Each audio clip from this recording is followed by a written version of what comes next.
దేవుని పరిశుద్ధ నామమునకు మహిమ కలుగునుగాక. మీ అందరికీ నా యొక్క వందనాలను తెలియజేస్తున్నాను. అందరూ బాగున్నారా?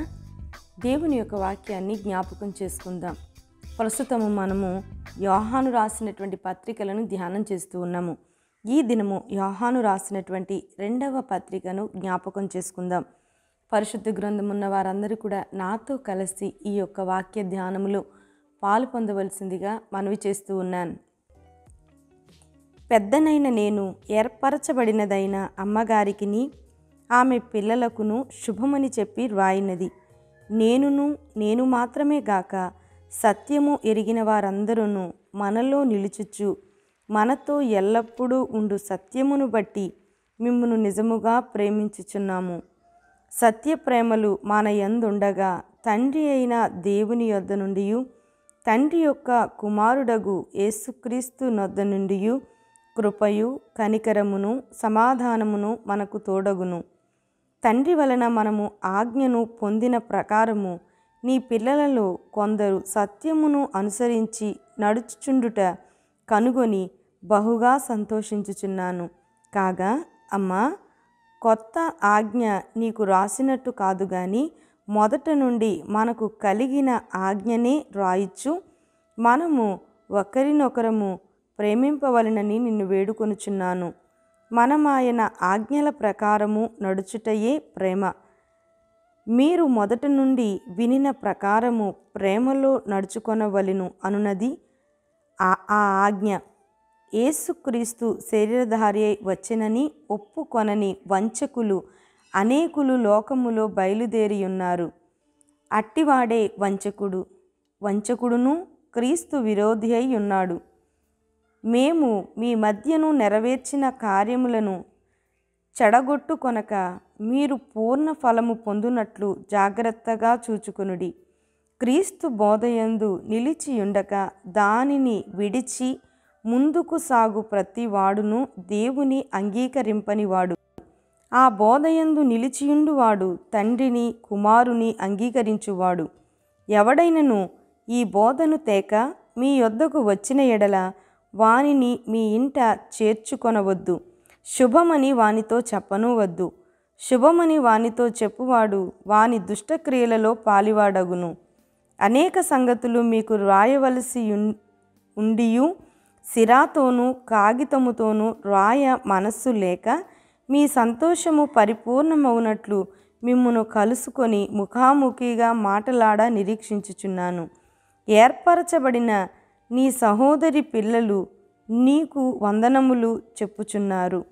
ఇక్కడ మనము యోహాను రాసినటువంటి 2వ పత్రికను చదువుతూ ఉన్నాము.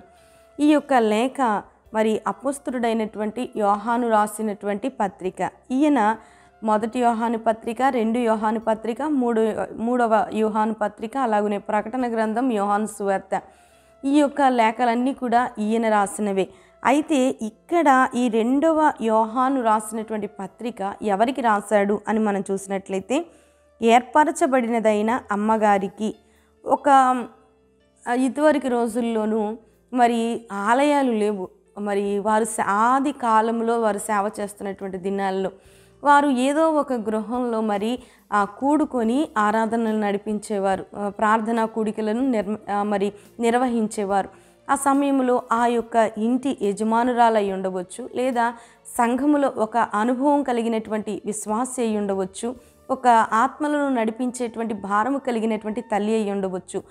ఆ యొక్క తల్లికి ఈ యొక్క యోహాను గారు రాస్తూ అమ్మా అని సంబోధిస్తూ ఆమె ఏర్పరచబడినది అనే విషయాన్ని కూడా మెన్షన్ చేస్తూ ఆయన ఈ యొక్క లేఖను రాయడం జరిగింది. ఈమె యొక్క సాక్ష్యాన్ని చూసినట్లయితే ఈమె చాలా ప్రేమ కలిగినదని, అలాగనే ఈమె అతిథి ప్రియురాలని, మరి దేవునిని బట్టి మంచి దాతృత్వాన్ని కలిగి అనేకులకు సహాయము చేసేటువంటి స్త్రీగా ఉందని మరి ఈ యొక్క అధ్యాయంలో మనము మరి నేర్చుకోగలము. ఈ యొక్క సహోదరి, ఈ ఏర్పరచబడినటువంటి తల్లి ఎవరైతే ఉన్నారో ఆమె యొక్క జీవిత విధానం ఎలా ఉండేది అంటే, ఎవరైనా సరే మేము క్రీస్తును ప్రకటిస్తున్నాము, బోధిస్తున్నాము, మేము క్రైస్తవులము అని చెప్తేనంట వారిని ప్రేమతో గృహంలోనికి ఆహ్వానించి వారికి ఆతిథ్యం చేసి మరి చక్కగా ఆ వారికి దాతృత్వం కలిగి గుప్పిలు విప్పి మరి ప్రేమతో వారు చెప్పినటువంటి మాటలను సంఘానికి కూడా వినిపింపచేసేటువంటి మంచి స్వభావం కలిగినటువంటి తల్లి.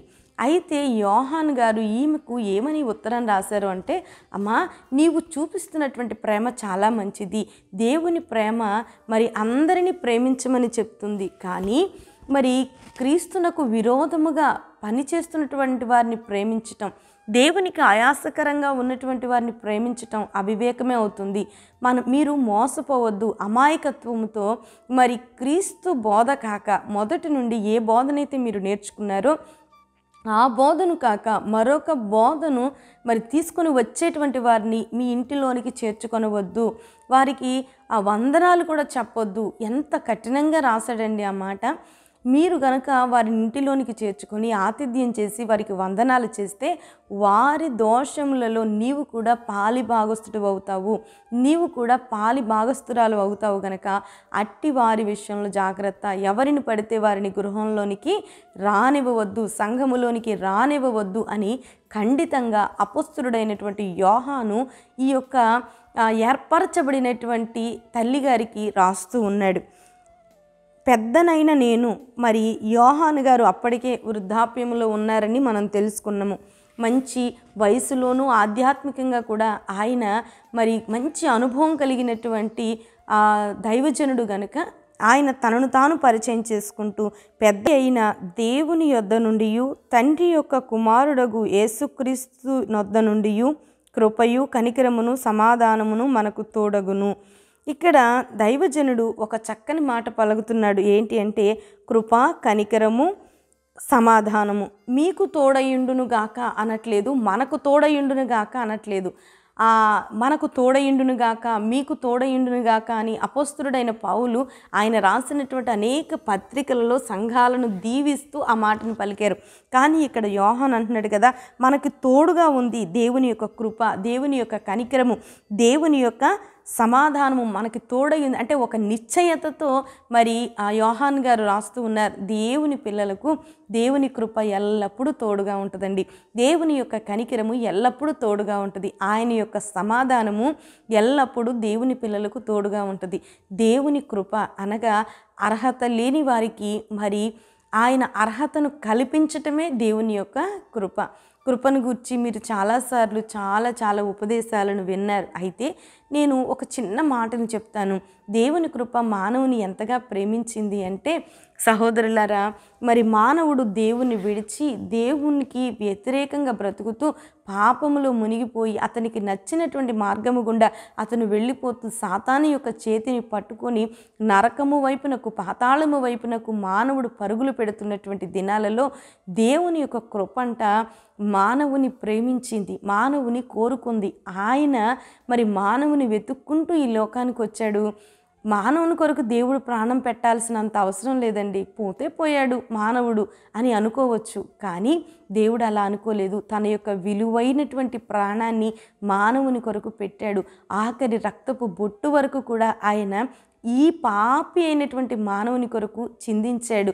ఇది ఆయన యొక్క కృప. అంత మాత్రమే కాదు, ఆయన రక్తాన్ని చిందించి మానవునికి మరి పరలోకము వైపునకు దారిని చూపించాడు. నీవు ఈ యొక్క మార్గము గుండా వెళ్ళు అని చెప్పి. కృప ఏం చేసిందో తెలుసా? మానవుని ఎడల కనికరాన్ని కలిగించింది. దేవుని యొక్క కనికరము మానవుని మీదకి వచ్చింది. దేవుడు మానవుని ఎంతో ప్రేమించాడు.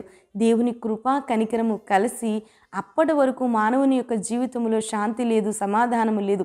పాపము ఉన్న హృదయము ఎప్పుడు నిమ్మళంగా ఉండదండి. సముద్రము ఎలాగైతే ఎప్పుడు కూడా ఊకులు పరుగుగా ఉంటుందో, గందరగోళంగా ఉంటుందో, హడావిడిగా ఉంటుందో, పాపముతో నింపబడినటువంటి మానవుని యొక్క హృదయం కూడా దానిలో శాంతి సమాధానం ఉండదు, పాపముతో నిండిపోతుంది. కనుక మరి మీరు చూస్తున్నారా, పాపాన్ని హృదయంలో దాచుకొని అతిగా కోపపడుతూ కక్షలతో ఉన్నటువంటి వ్యక్తి ఎప్పుడు శాంతిగా, సమాధానంగా, నోటి నిండా నవ్వటం కానీ, ప్రశాంతంగా కూర్చోవటం కానీ మనం చూడం. ఎందుకంటే పాపము వారిని శాంతిగా, సమాధానంగా ఉండనివ్వదు. దేవుని యొక్క ప్రేమ మానవుని వెతుక్కుంటూ వచ్చి మానవుని హృదయంలో ఉన్నటువంటి పాపాన్ని తీసివేసి, దేవుని కృప అలాగునే కనికరం మానవునికి, మానవ జాతికి సమాధానాన్ని అనుగ్రహించింది. అందుకనే యోహాను గారు మరి పత్రికను రాస్తూ ఉంటున్నాడు, దేవుని కృప, కనికరము, సమాధానము మనకు తోడుగా ఉంటుంది అని చెప్తూ ఉన్నారు. అలాగని 4వ వచనం, తండ్రి వలన మనము ఆజ్ఞను పొందిన ప్రకారము నీ పిల్లలలో కొందరు సత్యము అనుసరించి నడుచుచుండుట కనుగొని బహుగా సంతోషించుచున్నాను. ఈ యొక్క అమ్మగారు నడిపిస్తున్నటువంటి సంఘము ఏదైతే ఉందో అందులో ఉన్నటువంటి అనేకులంట సత్యమును అనుసరించి నడుచుచున్నారు అనేటువంటి మాట విని మరి యోహాను గారు ఎంతో సంతోషిస్తున్నారట. 3వ పత్రికలో మనం చదివినప్పుడు మరి మనము విన్నాము ఏంటంటే, ఏ మనుషులైతే సత్యమును అనుసరించి నడుచుకొనుచున్నారు, ఏ సంఘమైతే మరి ఏ విశ్వాసులైతే మరి సత్యాన్ని అనుసరించి నడుస్తున్నారు అనే విషయము ఆ దైవజనులకు తెలిసినప్పుడు ఆ దైవజనులు ఎంతో సంతోషిస్తారు. వారిని ఎంతో సంతోషపరిచే విషయం ఏంటంటే, విశ్వాసులు దేవుని పిల్లలు సత్యాన్ని బట్టి నడుస్తున్నారు, దేవుని బట్టి నడుస్తున్నారు, మంచి సాక్ష్యాన్ని వారు కలిగి ఉన్నారు అన్నప్పుడు ఆ దైవజనులు కేసంలో సంఘములో ఉండినటువంటి బిడల కొరకు రాస్తూ, నీ బిడలు కొందరు మాత్రమే సత్యాన్ని అనుసరించి నడుస్తున్నారు గనక మిగిలిన వారి నిమిత్తమై దైవజనుని యొక్క హృదయంలో చాలా వేదన, బాధ ఉంది అన్నట్లుగా మనకు తెలుస్తూ ఉంది. 5వ వచనం, కాగా అమ్మా, క్రొత్త ఆజ్ఞ నీకు రాసినట్టు కాదు గాని మొదటి నుండి మనకు కలిగిన ఆజ్ఞనే రాయిచు మనము ఒకరినొకరు ప్రేమింపవలనని నిన్ను వేడుకొనుచున్నాను. మొదటి నుండి అంటే యేసుక్రీస్తు వారు ఆయన పరిచర్యను ప్రారంభం నుండి కూడా ఆయన ప్రేమను కోసమే ఎక్కువగా బోధించారు, ప్రేమించమని. మరి ఈ యోహాన్ గారు అంటున్నారు, అమ్మా, మొదటి నుండి యేసు నేర్పినటువంటి ఆ ప్రేమ గురించే నేను ఈ మాటలను రాస్తూ ఉన్నాను అంటూ 6వ వచనం, మనం ఆయన ఆజ్ఞల ప్రకారము నడుచుటయే ప్రేమ. దేవుని యొక్క ఆజ్ఞలను బట్టి నడవడం బట్టి ఏం అర్థం అవుతుందంటే మనం దేవుని ప్రేమిస్తున్నాము. దేవుని యొక్క ఆజ్ఞలను ప్రేమిస్తే మరి నిజమైన ప్రేమ మనలో ఉన్నట్లు. శాశ్వతమైనటువంటి ప్రేమ అండి అది. దేవుని ప్రేమిస్తే ఆయన యొక్క ఆజ్ఞలన్నిటినీ మనము గైకొంటాము. ఆజ్ఞలు దేనికి ఉపయోగం? వాటిని గైకొనడం దేవునికి ఉపయోగమా? కాదు. వాటిని గైకొనడం వల్ల మనకే ఉపయోగం. మన జీవితాలు ఆశీర్వాదకరంగా ఉంటాయి, దీవెనకరంగా ఉంటాయి. మరి 10 ఆజ్ఞలను కూడా మనం చూస్తూ ఉంటాం. నిర్గమాకాండంలో మరి 20వ అధ్యాయములో 10 ఆజ్ఞలు మనకి ఇవ్వబడ్డాయి. ఆ ఆజ్ఞలన్నిటినీ కూడా మనము అనుసరించేవారిగా ఉండాలి. అంత మాత్రమే కాదు, అది ధర్మశాస్త్రం చెప్తున్నటువంటి ఆజ్ఞలు.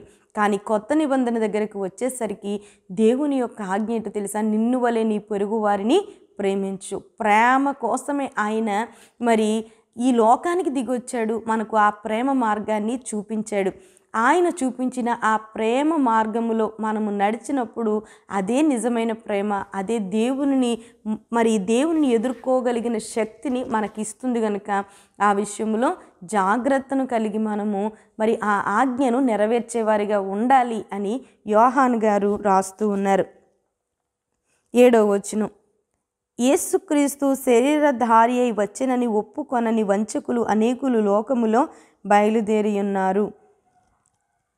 ఆ అమ్మగారికి రాస్తూ యోహాను గారు అంటున్నారు, అమ్మ, యేసుక్రీస్తు శరీరధారి ఈ లోకానికి వచ్చాడు అని ఒప్పుకోకుండా రకరకాల వివాదాలు కలిగినటువంటి ఉపదేశాలను పట్టుకొని లోకంలో చాలామంది బయలుదేరారు. నీవు చేస్తున్నటువంటి పని చాలా మంచిది, నీవు ప్రేమ కలిగినటువంటి స్త్రీవి, నీవు ఎవరు వచ్చినప్పటికీ కూడా వారికి ఆతిథ్యం చేస్తున్నావు, ఎవరు వచ్చినా వారికి సహాయం చేస్తున్నావు, వారి పట్ల ప్రేమను కనపరుస్తున్నావు, నీ ఇంటిలో చేర్చుకుంటున్నావు, మరి తెలియకే దేవుని దూతలకు నేను పరిచర్య చేస్తున్నానని నమ్ముతూ ఉన్నావు, అన్నీ బాగానే ఉన్నాయి. కానీ ఈ దినాలలో మరి దేవునికి వ్యతిరేకముగా బయలుదేరినటువంటి ఒక గుంపు మరి లోకంలో బయలుదేరింది.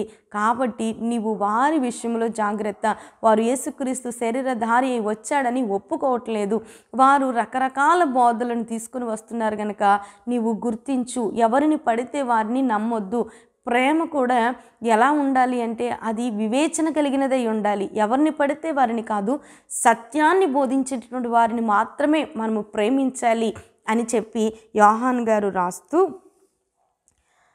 8వ వచనం, అట్టివాడే వంచకుడును క్రీస్తు విరోధి అయి ఉన్నాడు. మేము మీ మధ్యను నెరవేర్చిన కార్యములను చెడుగొట్టుకొనక మీరు పూర్ణ ఫలము పొందునట్లు జాగ్రత్తగా చూచుకునండి. మీరు జాగ్రత్తగా ఉండండి. వివేకం కలిగి ఉండండి. ఎట్లా పడితే అట్లాగా ఎవరిని పడితే వారిని ఆహ్వానించొద్దు, వారికి సహకరించొద్దు, వారిని ఇంట చేర్చుకోవద్దు అని చెప్పి రాస్తూ 10వ వచనంలో అంటున్నారు కదా, ఎవడైనను ఈ బోధను తేక మీ యొద్దకు వచ్చిన ఎడల వానిని మీ ఇంట చేర్చుకొనవద్దు, శుభమని వానితో చెప్పను వద్దు. శుభమని వానితో చెప్పువాడు వాని దుష్టక్రియలలో పాలివాడగును. ఎంత ఖండితంగా మరి యోహాను ఈ మాటలను రాస్తున్నారండి. ఏ దైవజనుడైనా చెప్పగలడా? ఒకవేళ సంఘములో ఉన్నటువంటి వారికి అలాగుని చెప్తే కనుక సంఘము వింటదా? అసలు ఆ దైవజనుని ఊరుకుంటుందా? అలా చెప్పగలిగిన శక్తి దైవజనులకు ఉందా? నేటి దినాలలో ఖండితంగా చెప్పేటువంటి బోధకు చెవియొగ్గే వారు ఎవ్వరూ లేరండి. ఆదిమ సంఘం దైవజనులు ఎంత ఖండితంగా చెప్పినప్పటికీ కూడా దానిని స్వీకరించే మనసును వారు కనుగొన్నారు గనుకనే, ఆ మనసును వారు కలిగి ఉన్నారు గనుకనే వారి జీవితాల్లో సూచక క్రియలు జరిగాయి, అద్భుతాలు జరిగాయి, ఆశ్చర్యాలు జరిగాయి. వారి యొక్క జీవితం అంతా కూడా పరిశుద్ధతతో వెళ్ళిపోయింది. కానీ నేటి దినాలలో దేవుని కార్యాలు జరగట్లేదు. ఖండితంగా బోధించే బోధను స్వీకరించేవారు లేరు. పరిశుద్ధతను కలిగి బ్రతికేవారు అసలే లేరు. ఇది కడవరి దినాలు, చివరి దినాలు. అయినప్పటికీ కూడా మనం ఎలా ఉండాలో తెలుసా? యోహాను గారు రాసినటువంటి ఈ పత్రిక అన్ని కాలాలకు చెందినదండి. ఎప్పుడో ఎక్కడో ఎవరి కోసమో రాసింది కాదండి. దేవుడు ఏ సంఘానికి రాశాడు అనేటువంటి విషయాన్ని ఇక్కడ మరుగు చేశాడు. ఎందుకో తెలుసా? ఇది దేవుడు మన కొరకే రాయించాడు. సహోదరులారా, ఈ యొక్క యోహాను గారు తల్లిగారికి రాసినటువంటి లేఖ పరిశుద్ధాత్మ దేవుడు స్త్రీగా ఉన్నటువంటి నేటి సంఘాలకు రాస్తున్నటువంటి ఈ లేఖ మనము గుర్తించాలండి, మనము గ్రహించాలి, వివేచనను కలిగి ఇందులో ఉన్న విలువైన మాటలను మనము స్వీకరించాలి. ఏ బోధలకు పడితే ఆ బోధలకు చెవిని ఇవ్వకూడదు. ఇది ఖండితంగా ఆనాడే దైవజనులు చెప్పారు. రకరకాల బోధలు నేటి దినాల్లో మనం వింటూ ఉన్నాము. ఎన్నో సిద్ధాంతాలను తీసుకుని వస్తూ ఉన్నారు. ఒక్క మాట చెప్తాను, ఒకటే సిద్ధాంతం. అదేంటో తెలుసా? వస్త్రాల కొరకో లేకపోతే వస్తువుల కొరకో లేకపోతే డినామినేషనల్ పేరుతోనో రకరకాల ఇవన్నీ కూడా సార్వత్రిక సంఘాలు, ఇవన్నీ కూడా మనము ఎంపిక చేసుకోవలసినంత అవసరం లేదు. దాన్ని పక్కన పెడితే కేవలము ఒకే ఒక్కటి ఖండితంగా చెప్పాడు. ఏంటో తెలుసా ఆ మాట? క్రీస్తు శరీరధారి ఈ లోకానికి వచ్చాడు. ఆయనే దేవుడు. ఆయన పునరుద్ధానుడయ్యాడు. ఆయన మరల తిరిగి రాబోతున్నాడు. ఆయన దేవుని కుమారుడు. పరిశుద్ధాత్ముడు మనతో సహవాసం చేస్తున్నాడు. తండ్రి పరలోకములో ఉన్నాడు. ఈ మాటలను ప్రకటించక ఇక వేరుగా ఏ మాటలను ప్రకటించినా అది అబద్ధ బోధే. దాని మీద మనం ఎప్పుడు కూడా కట్టబడకూడదు. ఇదేదో విచిత్రంగా ఉందే, ఇదేదో మనకు తెలియని బోధలాగా ఉందే అని చెప్పి మన యొక్క చెవిని మనం ఇచ్చామా, మన పతనాన్ని మనమే కోరి కొని తెచ్చుకున్న వారం అవుతాం. కాబట్టి మనము క్రీస్తు అనే బండ మీద కట్టబడాలి. దేవుని యొక్క ఆత్మ అనేటువంటి బండ మీద మనము కట్టబడాలి. గాలికి ఊడిపోయి పడిపోయేటువంటి ఇసుక మీద మన ఇళ్లను కట్టుకుంటే కనుక అది నిలవదు అని దేవుని యొక్క వాక్యము సెలవిస్తూ ఉంది. అట్టి బోధలను మనము ప్రోత్సహించకూడదు. 2, అలాంటి వారిని మన గృహాలలోనికి చేర్చకూడదు. మీకు ఆత్మ సంబంధమైన నాయకులు దొరికారా? మంచి బోధన చేసేటువంటి మరి క్రీస్తుని కోసం, తండ్రి కోసం, పరిశుద్ధాత్మ కొరకు మీకు బోధించే నాయకులు దొరికారా? మరి ఆత్మీయంగా నడిపిస్తున్నటువంటి సంఘము మీకు దొరికిందా? వెండి బంగారాలు లేకపోయినా మీరు చాలా అదృష్టవంతులు. ఎందుకంటే మీకు సత్యబోధ అందింది. ఆ ప్రకారముగా మీరు నడుచుకొని దేవుని యొక్క ఆజ్ఞ ప్రకారముగా మీరు ముందుకు వెళ్ళండి. మీకు దేవుని యొక్క కృప, కనికరము, అలాగనే సమాధానము నిత్యము కూడా తోడై ఉంటుంది. నా సహోదరులారా, ఎప్పుడు దేవుని మాటలను మనము మర్చిపోవద్దు.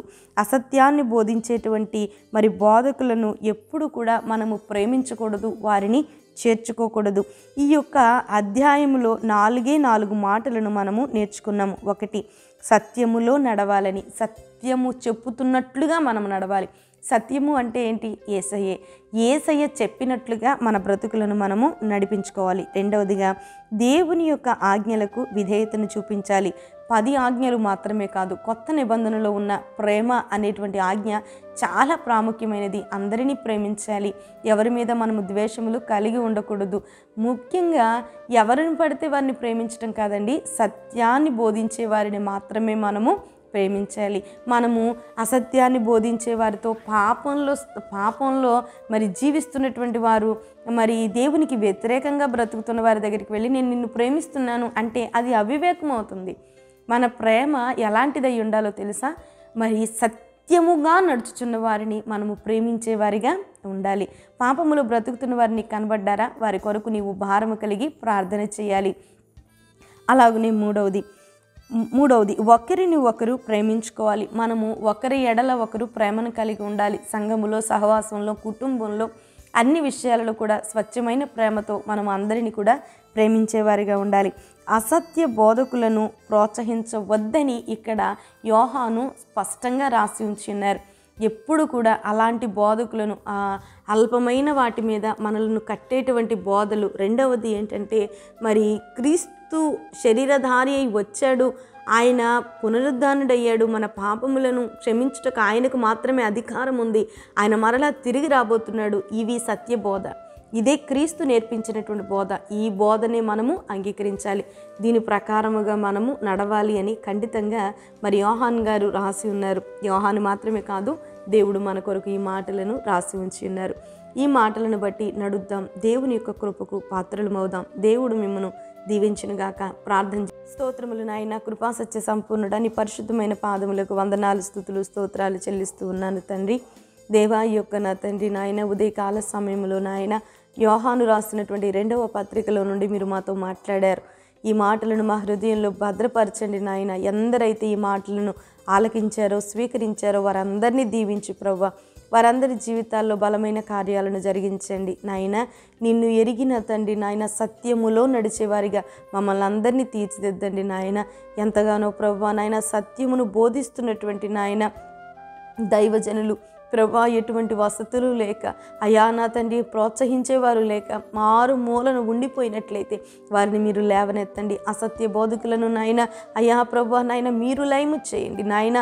ఆ యొక్క సాతాను యొక్క బోధలను మీరు లయము చేయండి నాయన. అయ్యా, మా వలన కాదు నాయన, మేము గుర్తించలేము నా తండ్రి నాయన. మాకు వివేకము కావాలి, మాకు బుద్ధి కావాలి నాయన. అది నీ యొద్దనే ఉంది నాయన. అయ్యా నాయన, వివేకమును బుద్ధిని కొనుక్కోమంటున్నావు ప్రభా నాయన. నీ యొద్ద ప్రార్థన చేస్తున్నాం. మాకు వివేకాన్ని ఇవ్వండి, బుద్ధిని ఇవ్వండి. ఏ బోధలకు పడితే ఆ బోధలకు చెవినిచ్చేవారిగా కాక, గృహాలలో స్థలం ఇచ్చేవారిగా కాక, ప్రోత్సహించేవారిగా కాక ప్రభువా, క్రీస్తు బోధించినటువంటి బోధల మీద నాయన, సత్యమైన బోధల మీద నా తండ్రి మా యొక్క ఆత్మీయ జీవితాన్ని కట్టుకోవటానికి మీరు కృప చూపించండి. ఈ కడవరి దినాల్లో క్రీస్తు విరోధి వస్తున్నాడు, వారు బయలుదేరారని నాయన స్పష్టంగా నీవు రాయించి ఉంచి ఉన్నావు నాయన. ప్రభువా నా తండ్రి, మీరు తప్ప మమ్మల్ని ఎవరు కాపాడగలరు ప్రభువా నాయన. నీ కృపలతో వర్ధిల్లపరచండి. మీరు మాకు ఇచ్చినటువంటి కంచెగల తోట అయినటువంటి సంఘమును బట్టి నీకు వందనాలు. సంఘమును నాయన మీరు ఆశీర్వదించండి. ప్రతి సంఘమును మీరు దీవించండి. ఆధ్యాత్మికంగా మేమందరము కూడా వర్ధిల్లాలి నాయన. ఈ మాటలను వింటూ నాయన ఎంతగానో ప్రభువా నా తండ్రి నాయన నీకు భయపడుతూ మంచి తీర్మానాలను తీసుకుంటున్న ప్రతి బిడ్డలను కూడా పేరు పేరున దీవించి ఆశీర్వదించండి. నీ రాకడకు నాయన మమ్మల్ని అందరినీ కూడా అర్హులుగా మార్చండి. నీ రాకడలో ఎత్తబడే గుంపులో మేము ఉండటానికి సహాయమును చేయండి. నీ రాజ్యమును నా తండ్రి నాయన స్వతంత్రించుకోగలిగిన కృపను నాయన మీరు మాకు అనుగ్రహించండి. మా పరిచర్యలన్నిటినీ దీవించండి. ఈ యొక్క ప్రోగ్రాం కొరకు నాయన ఎంతో శ్రమ పడుతున్నా తండ్రి నాయన, దీని కొరకు నాయన సహకరిస్తున్నటువంటి ప్రతి బిడ్డలను కూడా నాయన పేరు పేరున మీరు దీవించి ఆశీర్వదించి నాయన నీ కృపలతో నాయన మమ్మల్ని అందరినీ నింపమని, మీరే మహిమ ఘనత ప్రభావాలను పొందమని యేసు పరిశుద్ధ నామమున అడుగుతున్నాను తండ్రి.